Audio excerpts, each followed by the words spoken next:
প্রায় ২০০ বছরের ব্রিটিশ শাসন আর এক দীর্ঘ রক্তক্ষয়ী সংগ্রাম।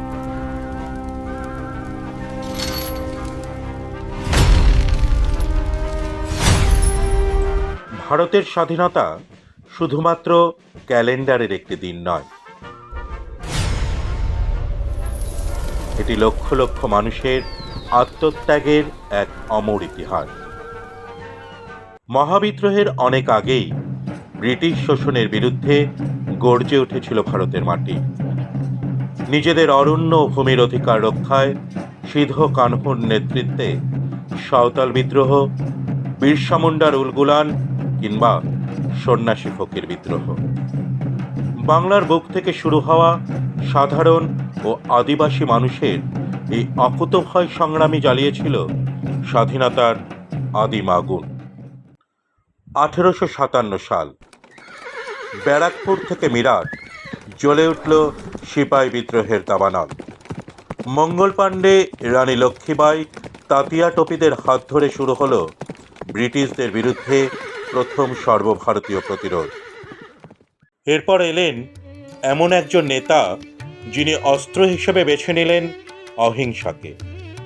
মহাত্মা গান্ধীর ডাকে অসহযোগ, আইন অমান্য থেকে ভারত ছাড়ো আন্দোলন, পথে নামল আসমুদ্র হিমাচল।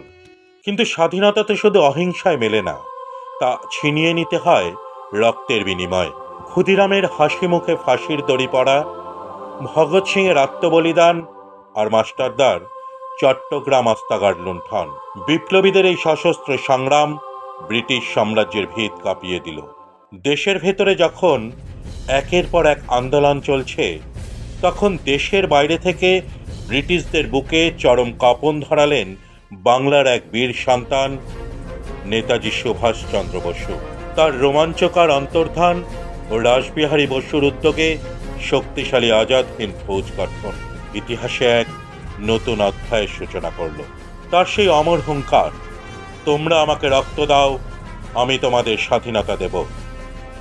আজাদ হিন্দ ফৌজের দিল্লি চলো ডাকে কেঁপে উঠল ব্রিটিশ রাজ। ভারতের মাটিতে পা রাখল আজাদ হিন্দ ফৌজ। নেতাজির এই সশস্ত্র আঘাতে ব্রিটিশদের বুঝিয়ে দিয়েছিল ভারতে তাদের দিন শেষ। অবশেষে এলো সেই বহু প্রতীক্ষিত রাত। 1947 সালের 15ই আগস্ট।